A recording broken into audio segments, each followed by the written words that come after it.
Hey everyone, and welcome back to another video. In this video, I'm going to be going over how to fix Target add to cart not working. Now, this video is going to be particularly useful for individuals. Let's say that you want to go ahead and add an item to your cart, but it's not working.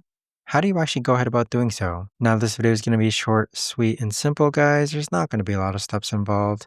Now, in order to do this, what you're first going to do is log on to the Target app. Now, every time that I'm not able to add an item to the cart, it's usually because that item becomes out of stock, meaning that it sells out fast.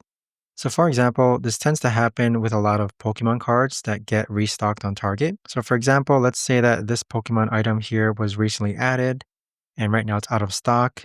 If it becomes out of stock, then you usually won't be able to add it to your cart. Now, if that usually is not the case, what you could also do is that if you swipe up on your Target app, and then swipe it up again. What you've done there is just a soft reset of the Target app. Go ahead and relaunch the app and check and see if you can add the item to your cart there. Now, as a last resort, you could also go into the App Store and then search up Target and just make sure that the Target app is actually up to date. So make sure that it's up to date, and there you have it. But that right there, guys, is the best and easiest way that I know of to actually go ahead and fix Target add to cart not working. If you guys know of a better or easier way to actually do this, let me know in the comments down below. I would love to know. Thanks much for watching, everyone, and I'll see you guys all in the next video.